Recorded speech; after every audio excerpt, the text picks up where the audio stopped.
Kiddos, it's time, huh?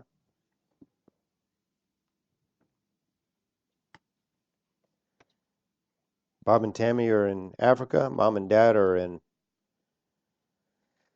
Desert Hot Springs, and I'm not sure John and Megan, are they doing Apple Hill this year? No, they're not. Okay. Amen.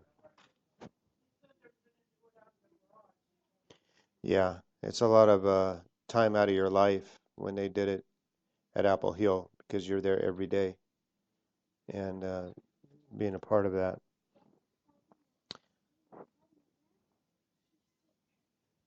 We're going to wait just for a minute so we can stay focused. I'm just going to speak for a little bit this morning.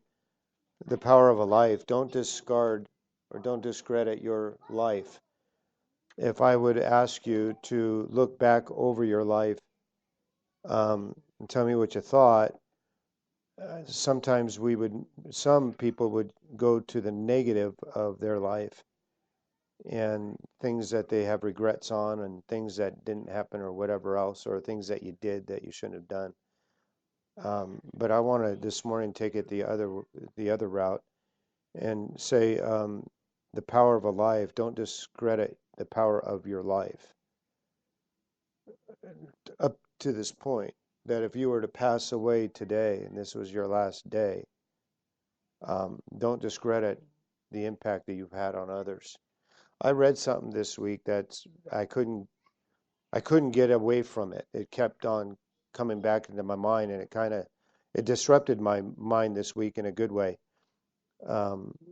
Up to the point where it's like, Lord, today's Saturday and I don't have a message yet.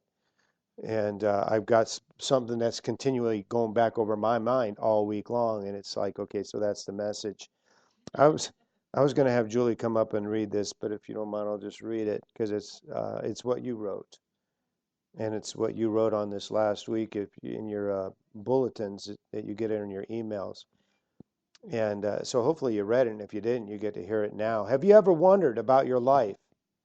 If all the plans and dreams inside of you would make a difference in someone's life?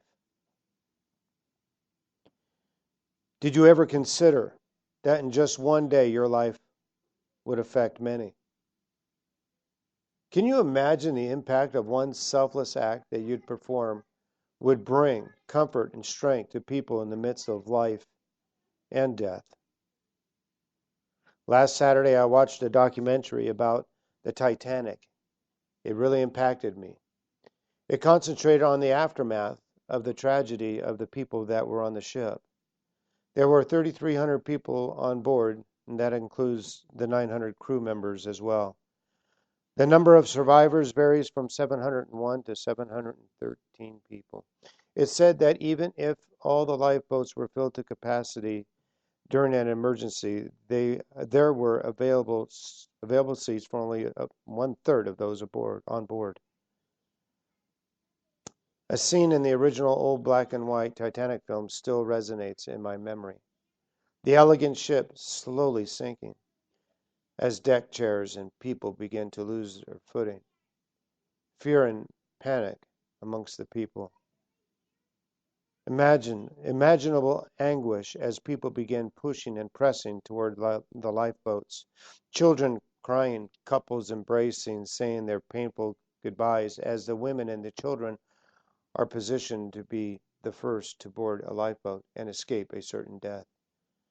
Screaming and shouting and the piercing sound of the alarms going off in their ears. Water rushing all around.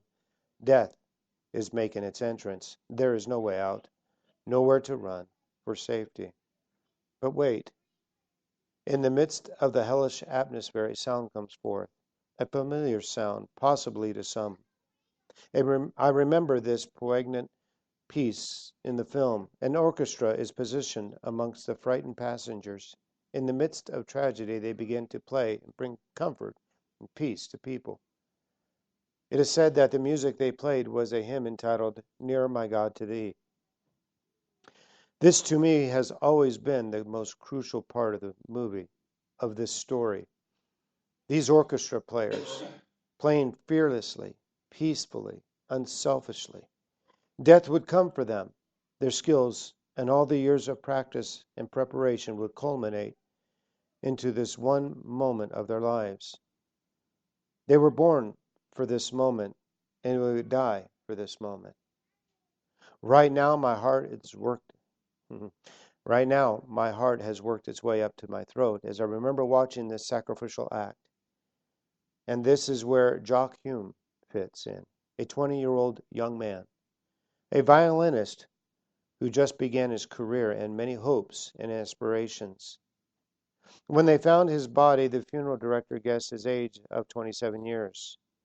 That could have been because of the suffering his body went through. We don't know if he was a follower of Christ, but what we do know, that his love of music would become a life song to people's minds in the midst of the inevitable. You can research the history of those valiant musicians who stood at their post as the ship slipped into the depths of the sea, ultimately drowning them, and then deafening silence. Think about it. Just one day, just one moment, you and I, and what we think our normal lives, our dreams, hobbies, our pursuit of a goal bigger than us, may just one day be used for a higher purpose. Would Jock and his parents ever dreamed that with all those music lessons purchased to invest in Jock's musical future, they would be investing in the emotional and spiritual futures of 3,300 people on April 15th, 1912? Oh, my dear friends, think it not a small thing your life lived. The dreams on the inside of you, the plans you contemplate that bring your life to your soul, all the practice, all the preparation of your life. You may be thinking, well, I'm not going on a cruise anytime soon. Some are. Or I'm not doing things that would position me to be in front of people on a sinking ship. But think again. People all around us could be on the verge of sinking in many other ways, mentally, emotionally, financially, spiritually. They are going down. They are saying their goodbyes, giving up, giving over, hopelessly running into a lifeboat that doesn't have enough seats. You and I have something God has made in you and me. The Bible says in Acts 13:47, "For this is what the Lord has commanded us. I have made you a light for the Gentiles, that you may bring salvation to the ends of the earth." Wherever you live, stand, work, eat, breathe, spend your last days. We have been made to be a light. So go ahead and light up the darkness. Shine the lights in the midst of someone's dark wilderness. Point them to the lifeboat, the ultimate lifeboat in Jesus Christ, that will bring rescue and deliverance and eternity into their hearts. Near, my God, to thee, can't imagine where my own life would be without those who played the music of heaven in my weary life, or spoke the music of heaven to my harried soul. All I know is that once I was lost, I see, fearful and hopeless with no eternity, until someone sang their life, near, my God, to thee.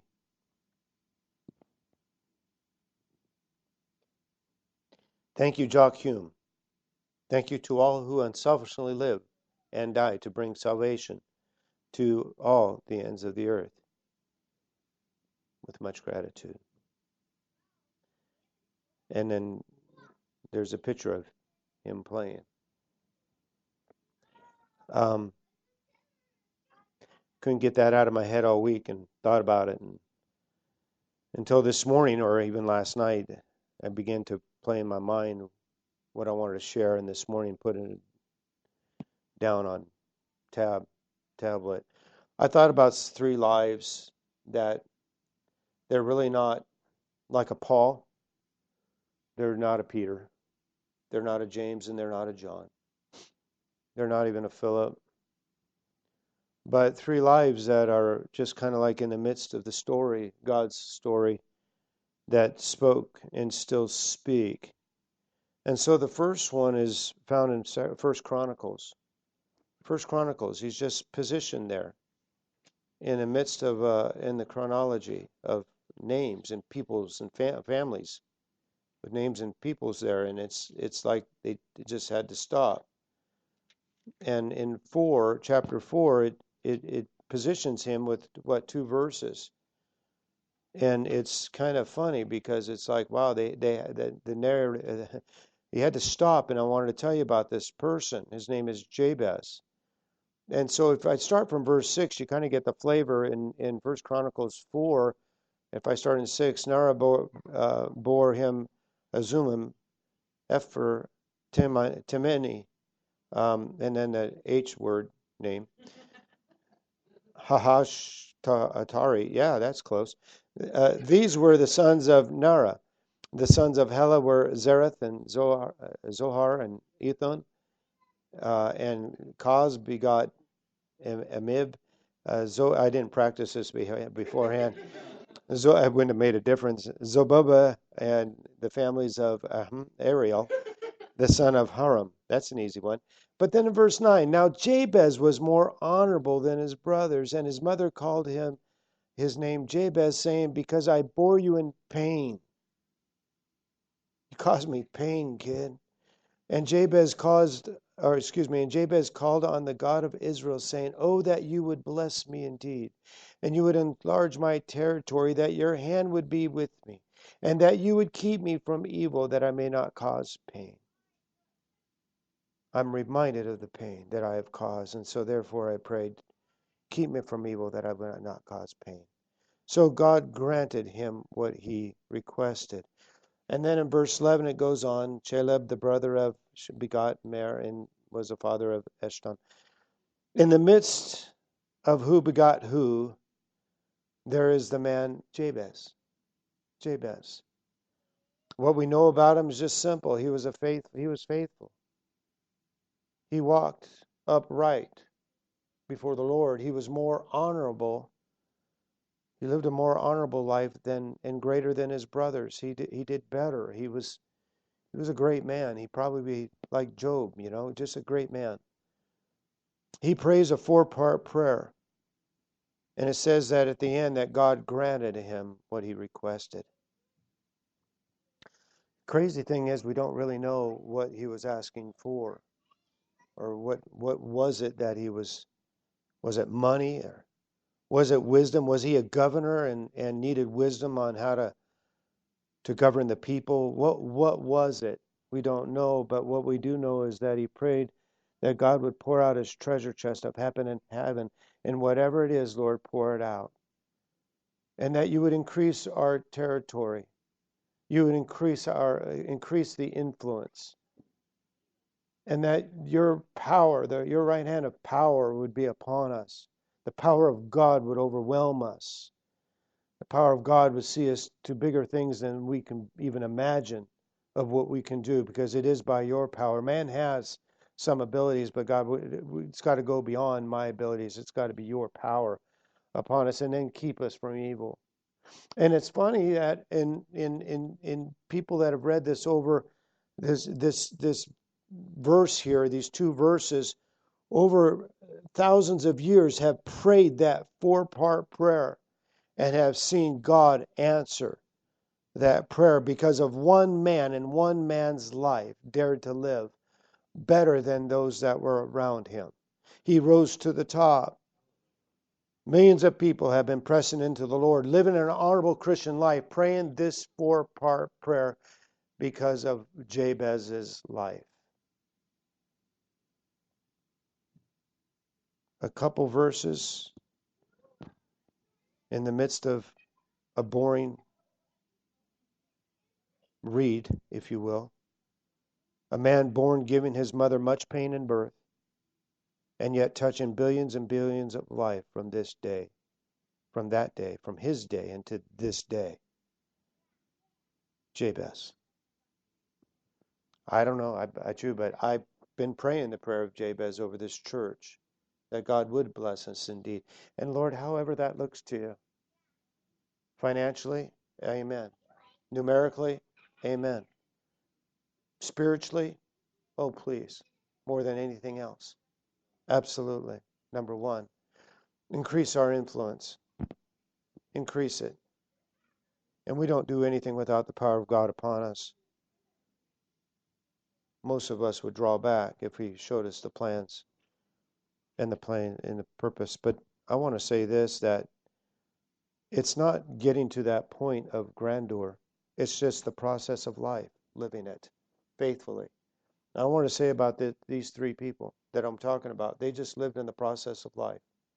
And in the process of life, their lives touched millions, billions of people from their day to this day. And then I thought about another person. It's in the New Testament. It's found in John chapter 4. John chapter 4. I don't diminish the prophetic God has on our lives. I don't diminish what God is going to do. But what I am saying as well is don't miss what He's already doing. And He's doing. That if your life was to end, I have a feeling that you would have impacted many, many people. In John chapter 4, it goes like this, and you know her, but you don't know her by name. You know her by where she lived, and therefore when the Lord knew that the Pharisees had heard that Jesus made and baptized more than disciples of John, though Jesus himself did not baptize, but his disciples, he left Judea and departed again to Galilee. But he needed to go through Samaria. And so he came to a city of Samaria, which is called Sychar, and near the plot of ground that Jacob gave to his son Joseph.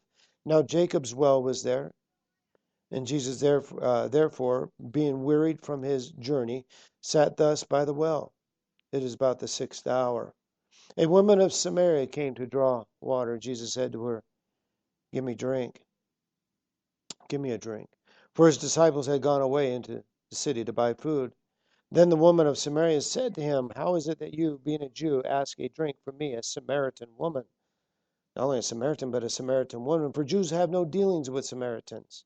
And Jesus then said to her, "If you knew the gift of God, who it was who says to you, 'Give me a drink,' you would have asked him, and he would have given you living water." The woman said to him, "Sir, you have nothing to draw with, and the well is deep. Where then do you get that living water? Are you greater than our father Jacob, who gave us the well, and drank from it himself, as well as his sons and his livestock?" Jesus answered and said to her, whoever drinks of this water will thirst again. But whoever drinks of the water I shall give him will never thirst. But water that I shall give him will become in him a fountain of water springing up into everlasting life. The woman said to him, "Sir, give me this water, that I may not thirst, nor come here to draw." And Jesus said to her, "Go tell your husband, and come here." The woman answered, and this is the part that makes me stop. The woman said, "I have no husband." And Jesus said to her, "You have well said, I have no husband. For you have had 5 husbands, and the one whom you are now living with, or whom you now have, is not your husband, and that you spoke truly." The woman said to him, "Sir, I perceive that you are a prophet. Our fathers worshipped on this mountain, and you Jews say that in Jerusalem is the place where one ought to worship." Jesus said to her, "Woman, believe me, the hour is coming when you will neither on this mountain nor in Jerusalem worship the Father. You worship what you do not know, we worship. You worship what you do not know. We worship what we worship, for salvation is of the Jews. But the hour is coming, and now is, when the true worshippers will worship the Father in spirit and in truth. For the Father is seeking such to worship him. God is spirit, and those who worship him must worship him in truth, spirit and in truth.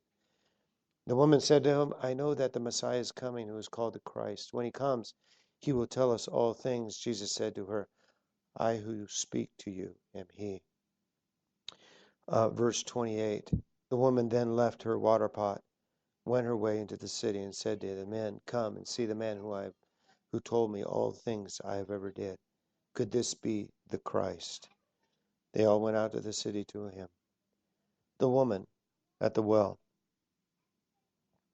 a woman who is not even mentioned by name. Out at the well after the woman would have come and gone. They've already got their water, and then she would show up. This woman with no name was a loner. Shows that she would have had little to no friends, except the man that she's living with. She had 5 failed marriages and had given up on marriage and is now living with a man. Sin. Jesus comes to the well and begins a discourse with her, and I know that it wasn't by happen chance. He knew. Just as he knew where Philip was sitting under the tree. He didn't go into the midst of the town. I thought about her life, and he didn't go to the men of the town. He didn't go to the leaders of the town. He didn't go to the wealthy or the most popular. He didn't go to those who had a lot of charisma. He didn't go to the smartest. He went to this woman. And you look at it, and I thought about this town, because by the discourse when she went to the town and said, could this be the Messiah, the Christ, the town had a heart for God. They had a knowledge that Christ, the Messiah, was coming. They were ready for change. They were ready for the Messiah to come. They were looking for that. And the Messiah did come, but he didn't come to them. He came to her. He went to this lady and changed her life at the well. And as well, the whole town's life. For she became a light to the town that would have been living in darkness. She went to the town and to the men of that town and shared about her encounter with the Messiah. Never mentioned by name, but she touched the lives of millions, billions of people from that day unto this day.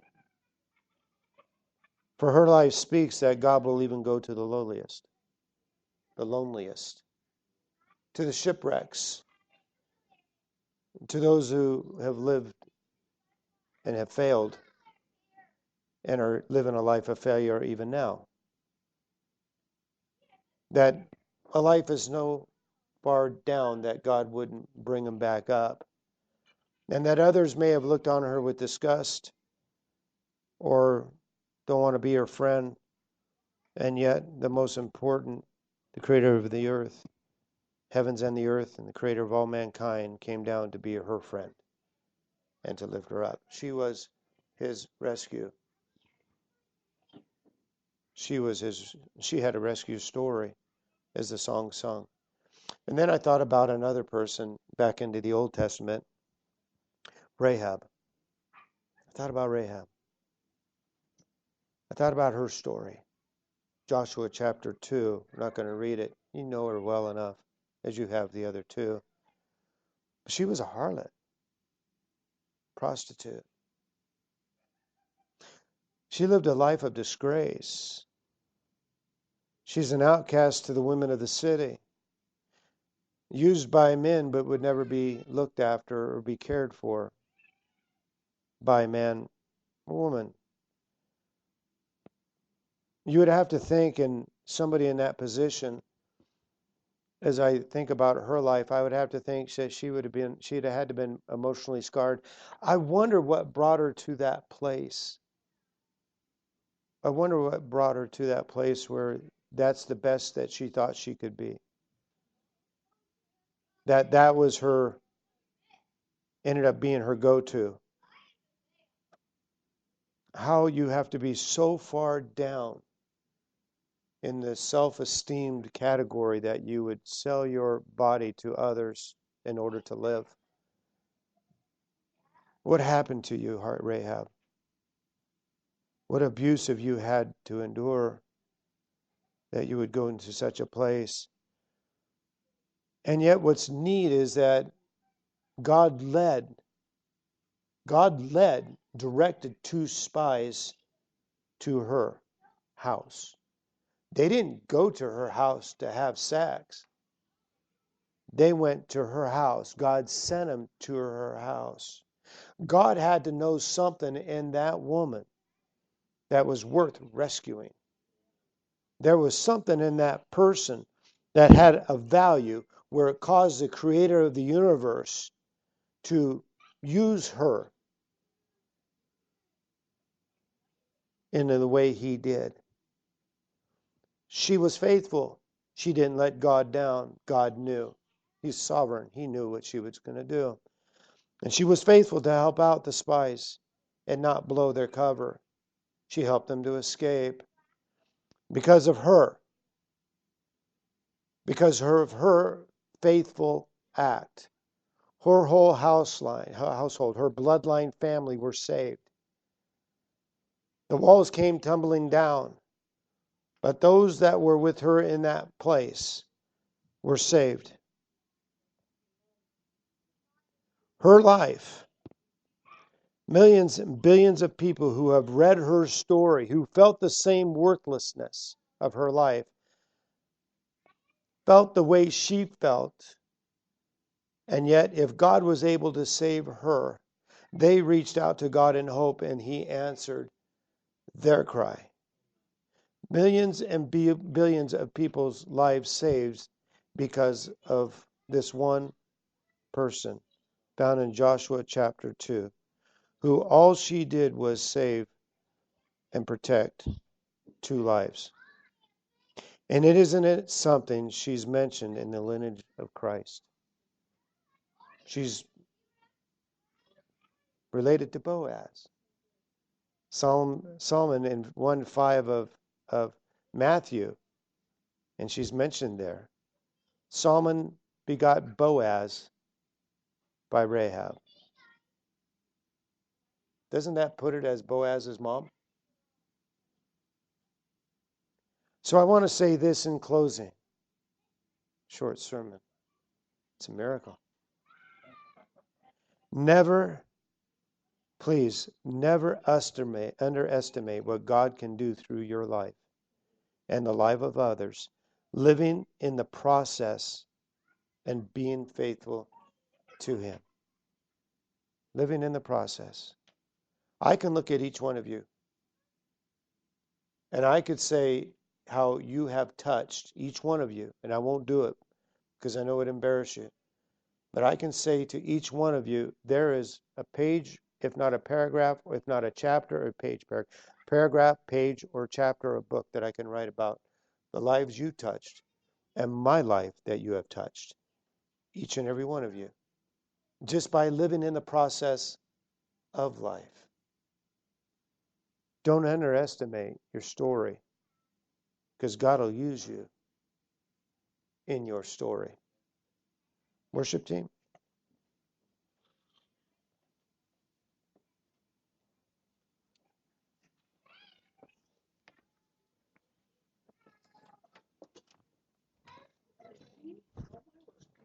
Thank you.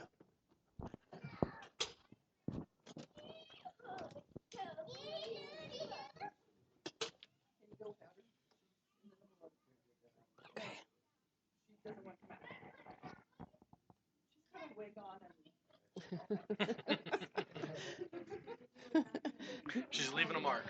She's leaving a mark, yeah. I don't even know. What do you want to do?